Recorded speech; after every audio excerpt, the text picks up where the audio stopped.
Video ini dihasilkan untuk memberi cetusan idea terhadap sesuatu isu dan dipersembahkan secara santai. Jika ianya dirasakan perlu untuk dibincangkan secara lebih serius, sila kemukakannya kepada pihak yang lebih pakar atau yang berautoriti. Assalamualaikum warahmatullahi. Kali ini saya nak bawa topik mengenai istiqamah dan hal-hal yang berkaitan dengannya. Mula-mula saya nak letak tajuk sebagai tips untuk beristiqamah. Tapi tiba-tiba saya rasa macam malu sendiri pula. Sebab saya sendiri pun tak larat nak beristiqamah.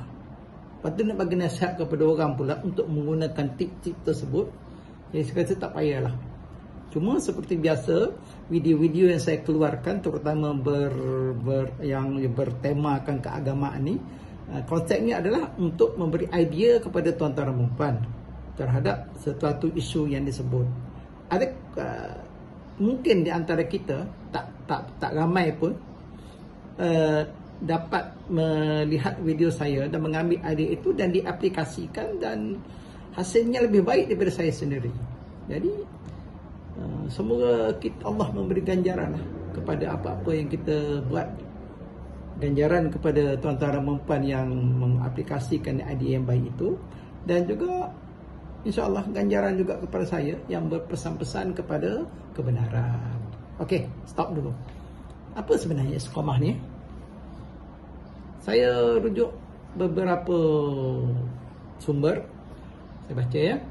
Istiqamah berasal daripada perkataan Arab istiqamah, bermaksud tetap teguh mengikuti satu jalan ataupun konsisten sebuah usaha menjaga perbuatan baik.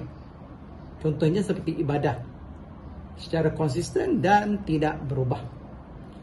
Banyaklah rujukan yang tuan-tuan dan puan boleh dapati melalui istiqamah ni. Tapi kalau diperhatikan, yang keyword saya adalah berusaha menjadi baik, konsisten. Dan kalau dikaitkan dengan Islam yang menjurus kepada pendirian teguh atas kebenaran Islam dan melaksanakan syariatnya dengan berterusan, tidak berubah pendirian walaupun dalam apa keadaan sekalipun. Walaupun dalam keadaan sekalipun ini yang lemah sikit ya. Tapi tak apa. Sebab bila disebut mudahlah, istiqamah. Tapi bila buat tu susahlah, gitu kan? Saya rasa orang lain bersama dengan saya jugalah. Okey. Orang kata berbuat baik itu mudah. Nak istiqamah itu yang susah. Dan ramai yang kecundang dalam memperjuangkan istiqamah ini. Dan lepas itu ramailah di antara mereka yang bertanya kepada Pak Ustaz yang ditemui tips-tips tentang beristiqamah dan yang terutama yang melibatkan hal-hal ibadah ni. Saya pun begitu, saya pun bertanya-tanya dan saya ada pengalaman bertanya itu saya sharekan dengan tuan-tuan dan puan. Ingat tak dulu ada satu rancangan agama di TV 3. Dia bukan tanya sama ustaz dia. Saya lupa lah rancangan tersebut. Tapi satu ketika, ini dah lama lah, dah beberapa tahun yang lalu sebab rancangan tu saya kata dah tak ada dah. Ada rakaman tersebut dibuat di masjid yang tempat saya solat lah, ya, malam lah. Saya tak ingat tajuk apa dia punya ceramah yang diberikan oleh ustaz itu rakaman itu. Tapi yang saya ingat ustaz itu adalah Ustaz Haryanto. Ustaz Haryanto ni, kalau saya tengok Ustaz Haryanto, saya ingat Ustaz Ismail Kamus. Saya rasa dia pelun dia lah. Dan penerbitnya Ali Iskandar. Ingat Ali Iskandar ya? Dia yang bagi arahan yang begini. Yang saya ingat masa rakaman tu sebelum rakaman dia cakap kepada jemaah yang adalah para hadirinnya, dia kata okey, siapa yang muka nak masuk TV masa rakaman jangan tengok kamera. Tahulah kan, sebab mengganggu rakaman dia lah. Okey, nanti kena sensor dia kata. Okey, selepas itu dalam rancangan tersebut dia ada buka persoalan siapa nak tanya. Tapi waktu tu saya tak tanya. Selepas itu muka rakaman dia saya rasa dalam tak sampai sejam saya rasa. Apabila dah tutup, lepas itu dia cakap okey, ada siapa-siapa lagi nak tanya, dia bagi peluang. Tapi muka tak masuk TV lah. Jadi pada masa itu saya pun mengambil peluang untuk bertanya kepada Ustaz Haryanto, dan pertanyaan saya adalah berkaitan dengan istiqamah. Saya tanya bagaimana nak beristiqamah setelah buat baik tu dah ada dalam hati, tapi nak buat tu nak suruh konsisten lah. Dipendekkan cerita, dia bagi 3 tips yang dia fikir mudah-mudah lah. Yang ni saya rasa semua orang boleh ikut. Sini saya tak susun nombor 1 dulu, saya ikut sebut ya. Yang pertama, berbuat kerana Allah. Buat kerana Allah, buat baik kerana Allah, insya-Allah semua niat kita tidak akan berubah. Kalau niat tu menyangkut pada orang lain pun, sangkutkanlah kepada Allah ke huraian dan kemudian. Dan yang kedua, jangan mulakan dengan yang berat-berat, ibadah yang berat-berat. Buat yang ringan-ringan dulu ya. Contoh. Kalau misalnya nak kata dulu lama selalu tinggal solat, sekarang mulakan qada solat, nak qada mulakan qada solat yang tinggal dengan subuh dulu. Qada ini dibuat bila masa saja kan.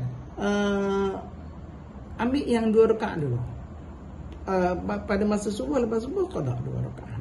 Sebab zuhur pun qada subuh juga 2 rakaat. Kelas seterusnya. Sebab qada ni bila masa boleh buat kan. Dah jaga yang 2 rakaat.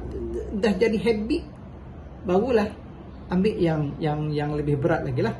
Macam menawal, solat malam itu yalah, tak usah lah sampai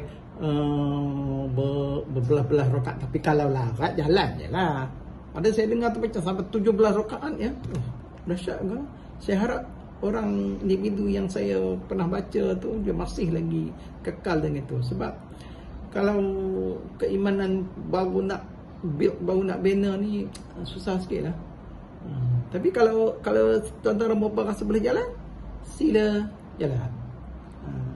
Takut macam jadi macam artis lah. Artis dia pada masa nak insaf tu kononnya pakai tudung, artis ni terus dia insaf ya. Kerana ni habis buang baju apa semua. Tiba-tiba 2 tahun kemudian, wah, dah cerita buka tudung semua sebab tak mau hipokrit. Itu cerita lain. Kita habiskan kita ni dulu. Okey. Begitu juga dengan sedekah lah. Tuan-tuan boleh pilih sama ada 2-3 ringgit satu hari konsisten, ataupun tuan-tuan boleh bagi sampai 50 ringgit satu hari, lepas tu esok lusa diam. Tapi saya rasa untuk saya sendiri, saya pilih yang konsisten sikit-sikit lah. Okey. Nombor 3, jangan lebihkan perkara harus. Jangan lebihkan perkara yang hukumnya harus. Apa perkara harus tu? Apakah sama makna yang kita dengar perkataan harus dia seperti dalam drama-drama, macam kau harus menjauhi dia kerana dia niat tidak baik kepadamu. Itu harus juga, gitu kan? Kan, ini tak sama ni. Ini harus lain. Ini ketentuan hukum. Sebab dalam Islam, ini setahu saya, nanti kita semak kemudian, aktiviti harian ini dia jatuh hukum wajib, haram, sunat, makruh, dan ada juga harus. Okey. Kita ambil dulu bab harus ni. Kita dengar penerangan daripada pakar. Bagaimana nak terang hukum harus berbanding wajib, sunat dan makruh? Okey, baik. Hukum taklifi ataupun al-ahkamul khamsah, dia ada 5 benda yang kita kena ingat sungguh-sungguh. Yang pertama ialah wajib.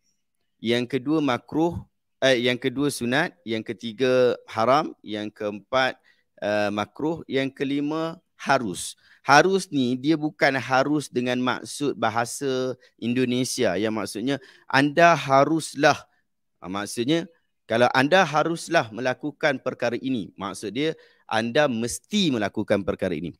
Perkataan bahasa Arab yang digunakan ialah yajuz.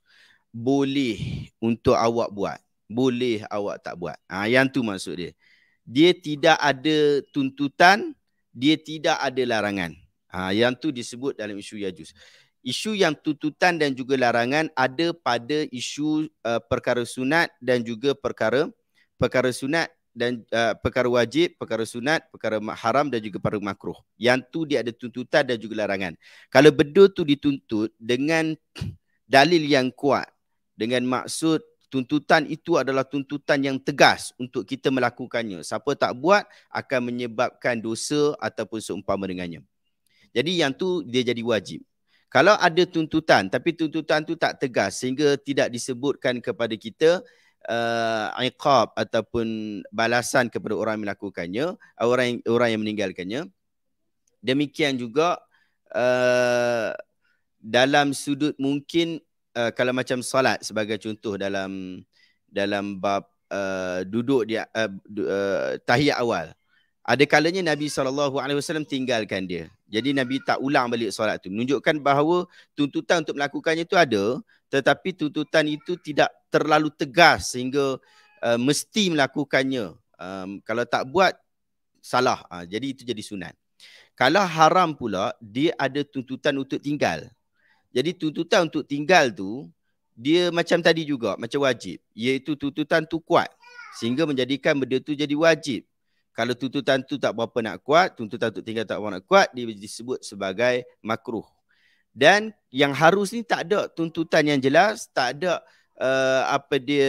larangan yang jelas. Jadi dia jadi harus ataupun boleh buatlah yajuz. Boleh buat, boleh tinggal, tak ada masalah. Makan, minum, berjalan, pergi sekolah, yang tu termasuk di dalam perkara yang disebut sebagai yajuz. Okey, makan, minum, sukan, hiburan, itu contoh-contoh perkara harus. Buatlah, tapi jangan over. Okey? Makan sampai sekak perut, orang Kelantan keresek. Lepas tu nak rokok susahlah. Yang buat yang wajib, lepas tu yang sunat nanti dululah. Bila boh nanti dululah itu yang istiqamah nak lari tu. Okey. Dah kenyang, ngantuk pula. Sukan lagilah. Kalau berover lebih memenatkan. Baru-baru lagi nak belajar solat malam, lebuh gitu saja. Hiburan ni memanglah tersohor laranya. Nampak remeh saja kan? Tapi ialah hal-hal beginilah yang membakar semangat nak buat baik kita. Ini bukan bakar je ni bagi lagi hangat, tapi bakar lagi hangus dengan labu je. Perbuatan inilah. Jadi kena hati-hati dengan apa tu? Kena seimbangkan ya. Seimbangkan dengan apa yang ada. Kadang-kadang apa yang perlu kita tinggalkan, kita ambil yang baik untuk kita dahulu. Kita sendiri dapat buat pertimbangan apa yang baik untuk kita ya. Perbuatan harus ni ada yang ganjaran pahala tak? Macam sunat tak? Kita dengar keterangan lagi ya. Harus dapat ganjaran pahala. Buat yang harus belum tentu dapat pahala. Buat benda yang harus, maksudnya benda yang boleh buat tu belum tentu dapat pahala. Macam kita makan, kita minum, kita bergerak, kita berjalan, kita melompat, kita bersenam. Yang ini termasuk dalam perkara harus. Belum tentu dapat pahala. Ia dinilai berdasarkan kepada faktor-faktor luar yang lain. Faktor-faktor yang lain lah. Faktor-faktor yang lain. Contoh yang pertama sekali, kalau kita buat perbuatan itu sudah bertepatan dalam perkara harus. Boleh makan contoh. Boleh tak makan? Boleh, tak ada masalah. Kemudian kita ditetapkan, kita ikut dengan etika-etika yang Islam tetapkan pula. Kita makan baca bismillah dan sebagainya. Kemudian kita berniat pula dengan makan tu moga-moga kita dapat memanfaatkan kesihatan kita. Maka kita mungkin dapat pahala daripada perbuatan berkenaan. Kenapa saya sebut mungkin? Sebab pahala ini di sisi Allah. Wa hisabuhu 'ala Allah. Okey, faham kan? Yang hukumnya harus pun boleh dapat ganjaran pahala juga. Bergantung kepada niat. Exercise sebab nak kuruskan badan. Kerana nanti senang nak solat, nak sujud, nak tahiyat akhir, duduk elok-elok. Insya-Allah dapatlah pahala tu. Buat exercise jogging, sebab di kawasan jogging itu ada awak ke yang sedang jogging sama, itu sudah lain cerita. Cumanya nak kira berapa pahala dapat ginilah sebesar gunung Uhud tak apa semua, saya rasa elok kita serahkan kepada Allah Ta'ala sahajalah. Sebab ini benda gaib. Yang kita percaya ganjaran nyata itu disebut dalam Al-Quran, disebut dalam hadis, okey, itu pun yang sahih, kita terima. Nah, kalau tidak, kita nak buat sajalah. Okey. Dan saya tambah satu lagi, ini bukan teks, ini dia punya rentetan itu. Apabila kita buat dengan ilmu Tapi sebenarnya ilmu ni kita, apabila kita niat nak buat baik, kita automatically kita akan cari sumber dan baca, insya-Allah ilmu akan datang.